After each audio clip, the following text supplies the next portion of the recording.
abana b'abantu bajya badutega iminsi bakavuga bati reka tuzabarebe umunsi isoni zaba zabakoze, ariko ntabwo bavuguruza ijambo ry'Uwiteka yavuze, kuko yaravuze ngo kuko umwami Imana izadutabara nicyo gituma tutamwara.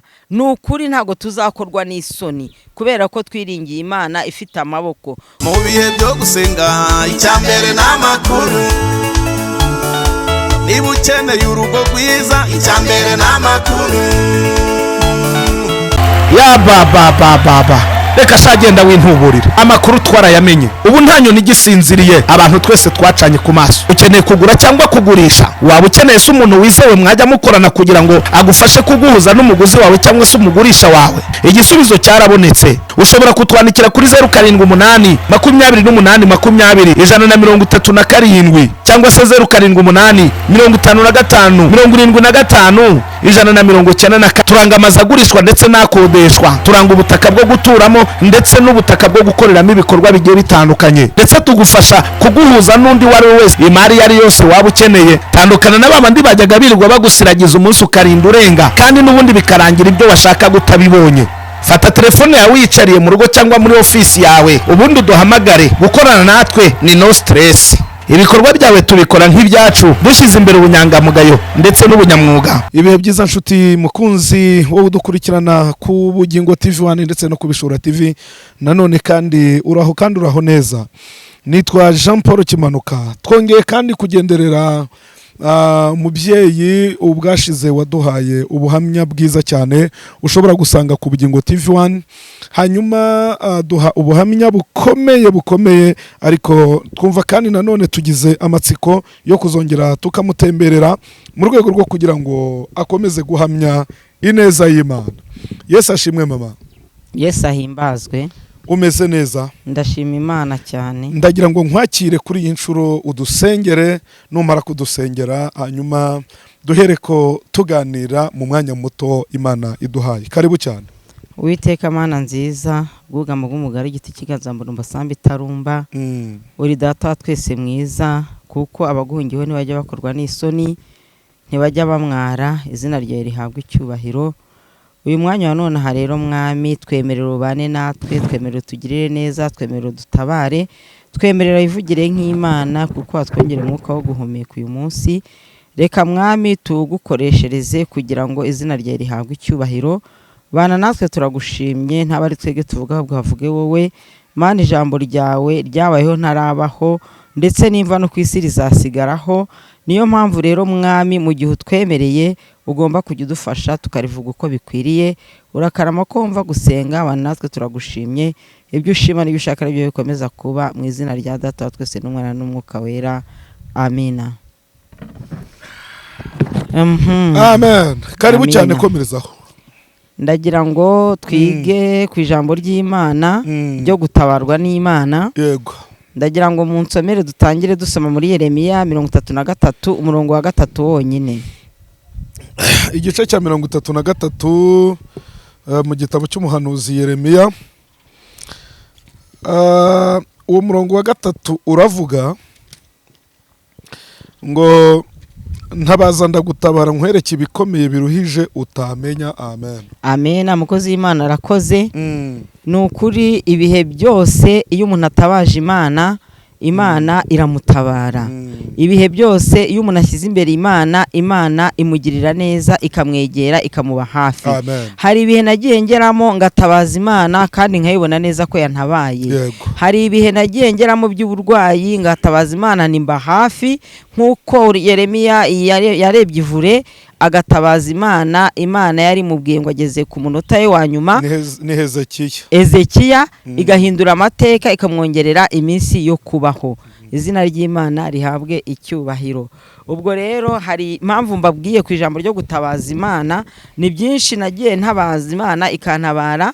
Hari ibyo utabwira umwana w'umuntu ngo agire icyo akumarira, ariko ariko Uwiteka iyo umubwiye agira icyo akumarira. Yego. Ukamubwira uti Mana dore ndarwaye, ibifite uburenganzira bwo kugukiza kuko niyo yatubumbye niyo ituzi. Yego. Ingingo zacu izizi cyane, ntabwo yabarazibumbiye mu nda za ba mama ngo inanirwe kudukiza dukuze kandi izaho yakoze. Yego. Niyo yamenya aho ikora ikakurengera warwaye, niyo yamenya aho ikora ikakurengera byagucanze, niyo yamenya aho inyuze ubutabazi ikagutabara. Yego. Izina ryayo rihabwa icyubahiro. Amen. Tukiri ku butabazi bw'Imana rero, turagira ngo twongere dusome muri Yesaya 45:17. Igitabo cy'umuhanuzi Yesaya 45 ku murongo wa 17. Kuri uwo murongo haravuze ngo maze 45:17 haravuze ngo ariko Isirayeli. Yesaya 45:17 nta soni zizadukora. Yesaya 45 yego ku murongo wa 17 wonyine haravuga ngo ariko Isirayeli azakirishwa n'Uwiteka agakiza gahoraho, ntimuzakorwa n'isoni, ntimuzamwara iteka ryose. Amina. Ndacyari kuri hahandi Imana ahangaha yavuze ko izadutabara. Nimara kudutabara rero ntabwo izatuma dukorwa n'isoni, ntabwo izatuma tumwara iteka ryose, kuko Imana yacu ari Imana nziza, ni Imana yera, ni Imana idakoze isoni ahubwo ikura umuntu mu isoni, ni Imana ivana umuntu ku gisuzuguro ikamushyira hejuru, ni Imana irema ibitariho, ni Imana yubaka ibidahari, kuko ntabwo izemera ko abantu bayikoreye bayiringiye bakorwa n'isoni, nta nubwo izemera ko bamwara. Izina ry'Imana rihabwa icyubahiro. Umugabo wayikoreye ntabwo izemera ko ukorwa n'isoni, umugore wayikoreye ntabwo izemera ko ukorwa n'isoni, kandi umukobwa wayubashye ntabwo izemera ko umwara. Bumwe bajya bavuga ngo uyu mukobwa ntabwo azakora ubukwe, Imana ntabwo izakumwaza, kuko wahisemo inzira nziza yo kujya imbere yayo. Ntabwo izemera ko ukorwa n'isoni, nta nubwo izemera ko umwara. Umusore wayikoreye wayubashye ntabwo Imana izemera ko ukorwa n'isoni, ntabwo izemera ko umwara. Nubwo ibihe tubona bikomeye, ariko turabizi neza ko imbere y'Imana yo nta bikomeye biba bihari, n'ibikomeye irabyoroshya. Ngo nta bikomeye imbere y'Imana ifata imisozi ikayihindura amataba. Izina ry'Imana rihabwa icyubahiro. Nta bikomeye imbere y'Imana ahazamuka ihahindura ubutambike, hanyuma umuntu agatambika bimworoheye bitagoranye, kubera ko yiringiye Imana, igatuma umuntu adakorwa n'isoni. Abantu bakaba bategereje ko isoni zizagukora, ariko Imana yo mu ijuru igahinduramo kudakorwa n'isoni ndetse no kutamwara, kubera yuko wayikoreye ntago ajya yikorera amaboko, kandi wayikoreye ntago ajya mwara. Ni ijambo ryayo riri kubivuga, ntago ari njyewe. Ni ukuri ubaha Imana uyumvire, ntago izagukoza isoni kandi ntago izakumwaza. Mu byo utekereza gukora byose ujye upfukama usaba Imana. Ntago izemera ko ukorwa n'isoni imbere ya rubanda, nta nubwo izemera yuko umwara mu maso y'abategereje ko uzamwara. Izina ry'Imana rihabwa icyubahiro. Twongere tujye muri Yesaya 50:7. Igitabo cy'umuhanuzi Yesaya n'ubundi umurongo wa 7 igice cya 50 haravuga ngo kuko umwami Imana izantabara, nicyo gituma ntamwara, nicyo gitumye nkomera mu maso hanjye hakamera nk'urutare, kandi nzi yuko ntazakorwa n'isoni. Amen. Amina. Abana b'abantu bajya badutega iminsi, bakavuga bati reka tuzabarebe umunsi isoni zaba zabakoze, ariko ntabwo bavuguruza ijambo ry'Uwiteka yavuze, kuko yaravuze ngo kuko umwami Imana izadutabara, nicyo gituma tutamwara. Ni ukuri ntabwo tuzakorwa n'isoni, kubera ko twiringiye Imana ifite amaboko, kubera ko twiringiye Imana ifite imbaraga, kubera ko twiringiye Imana iri hejuru y'abakomeye, kubera ko twiringiye Imana iri hejuru y'amagambo. Niyo nyiri ijambo, ibyo abana b'abantu rero badutongera ntabwo tuzamwara, nta nubwo isoni zizadukora. Niko ijambo ry'Imana rivuga ngo kuko umwami Imana izantabara nicyo gituma ntamwara, kandi sinzakorwa n'isoni. Ntabwo Imana izatuma isoni zidukora twarayubashye tukayikorera, kandi haraho yavuze ngo izajya iduhaza uburame kugira ngo tubone kugira neza kwayo. Imana yo mu ijuru ihabwa icyubahiro. Mubyeyi wakoreye Imana, nubwo abantu bategereje kuzamwara, ariko ntabwo uzamwara, ntabwo Imana izabyemera.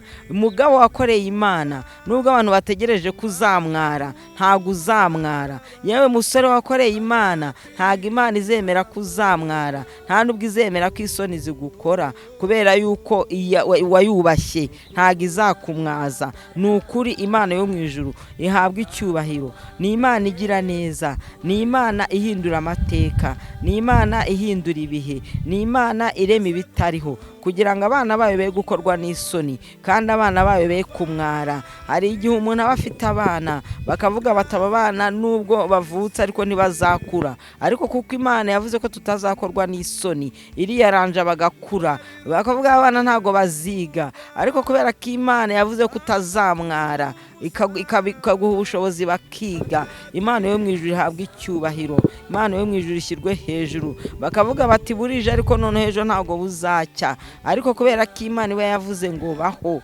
atari umuntu wabivuze, bukira kuri wowe kandi bukongera bugacya. Uwiteka Imana yo mu ijuru ikagutabara. Imana ni Imana itabara, ni Imana igira neza. Ni ukuri umuntu agiye ajya gusubizwa, Imana ikabanza ikabaza umuntu, na ukuri nta muntu n'umwe wazatabarwa, nta n'umuntu n'umwe wazasubizwa. Imana igiye ivuga iti umuntu mugeneye kubaka cyangwa mugeneye kumuhinza akava mu bukode, ikabanza igajya kubaza abantu, ni ukuri uwo muntu nta kintu yabona. Imana igiye ivuga uti uyu muntu akeneye kurya, ikajya kubaza abantu, ni ukuri isoni zadukora. Ariko kubera ko ari Imana itagikoze isoni, ari Imana itamwaza, ari Imana idutabara, ni ukuri kose ko iyo mu ijuru Imana ije kudutabara nta muntu uyitanga imbere, kandi Imana ije kudutabara nta muntu ugiye ukoma mu nkokora.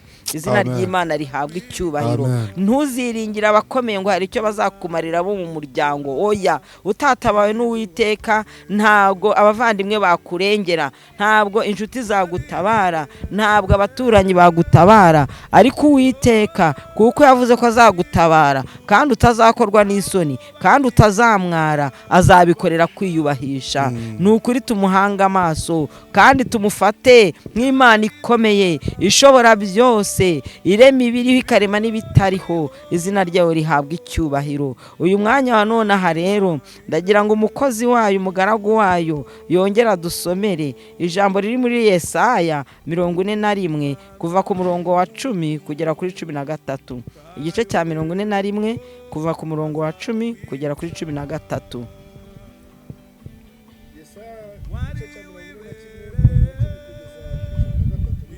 Yego. Amina. Yego. Yego.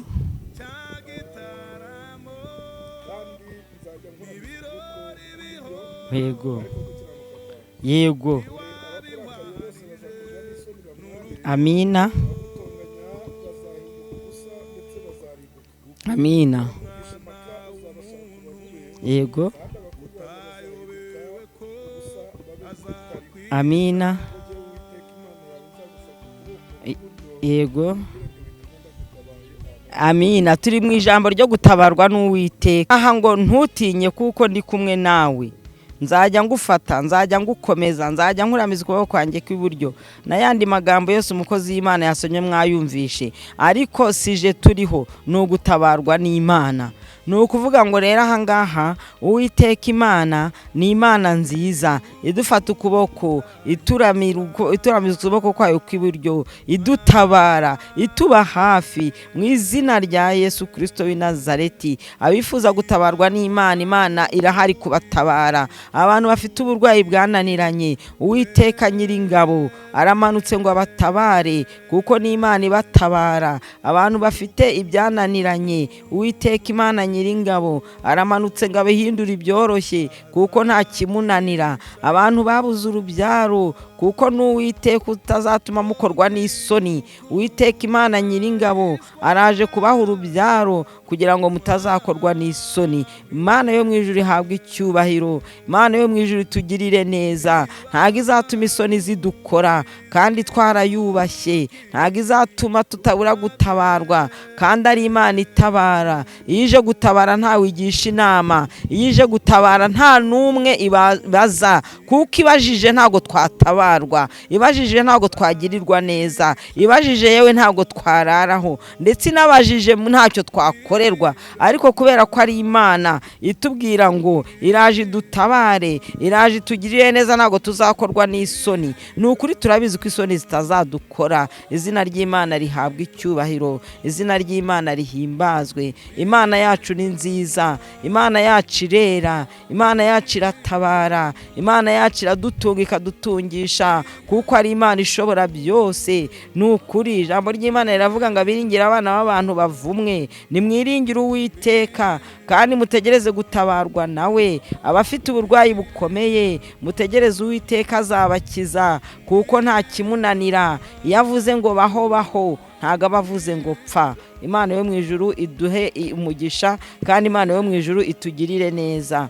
Nyakubaha Imana ndakwinginze ngo utabara abagutabaza ku manywa na nijoro bose. Ndakwinginze Mana ngo abagufata nk'Imana ikomeye ubabere Imana ikomeye kandi batari bakumenya ubakorera ibitangaza kuko uri Imana ivubira imvura ababi n'abeza kugira ngo izina ryawe rihabwe icyubahiro. Ijambo twigaga rero nuko Imana itazadukoza isoni. Ijambo twavugagaho nuko Imana itazatumwaza. Izina ry'Imana rihabwe icyubahiro. Uyu mwanya wa none aha ni ukuri ndabakangurira gutabaza Uwiteka. Uhuye n'ibibazo hamagara Uwiteka gutabare. Uhuye n'ibikugoye hamagara Uwiteka gutabare. Uhuye n'ibyo ubona bidasobanutse utashobora gusobanura, Uwiteka ababizi byose. Niwe mutabazi wacu kandi niwe murengezi wacu. Izina ry'Imana rihabwa icyubahiro. Amena. Aba bantu rero basabira ubutabazi mu isengesho tuvuge ngo Data wa twese agushyigikire. Amen. Amina. Uwiteka Mana nziza, Mana yera, Mana y'urukundo, Mana y'impuhwe, Mana y'imbabazi, abamarayika ibizima n'abakuru bahora bikubita imbere yawe ngo urera urakiranuka, uri Imana kandi natwe Mwami nyaguhora ku ngoma tuzi yuko ujya utugirira neza, ukaduha kugerageza kugendera mu byawe, ukaduha Mwami kugukorera kuko ari wowe wabitanze. Urakarama. Ndakwinginze ngo abafite ibibazo babere ibisubizo mu izina rya Yesu. Abarwayi ubakize, ababona bagiye gukorwa n'isoni Mwami ndabahumiriza mbabwira ko ijambo ryawe rivuga ko isoni zitazabakora. Ababona bari babona bagiye kumwara ndababusengera kuko Mwami watubwiye ko tutazamwara. Mana y'agakiza kacu habwa icyubahiro, shyirwa hejuru. Bana bacu tubashyize mu biganza byawe Mana. Isoni ntizizabakore kandi ntibazamware kuko uri Imana ishobora byose. Ni ukuri nyaguhora ku ngoma. Uri Imana yumva gusenga, uri Imana yumva kwinginga, uri Imana ikora cyane ibyo dusaba n'ibyo dutekereza ndetse n'ibyo tutagusabye ukabiduhera ubuntu. Bana natwe turagushimye. Ibyo ushima n'ibyo ushaka ari byo bikomeza kuba. Dukomereza amaboko mu izina ryawe. Tugwiriza imbaraga z'umutima mu izina ryawe. Tugirire neza kandi ukomeze kutwagura mu buryo bw'umwuka n'ubw'umubiri. Urakarama kuko uri Imana ishobora byose. Bana natwe turagushimye mu izina rya Data wa twese n'iry'Umwana n'iry'Umwuka wera. Amena.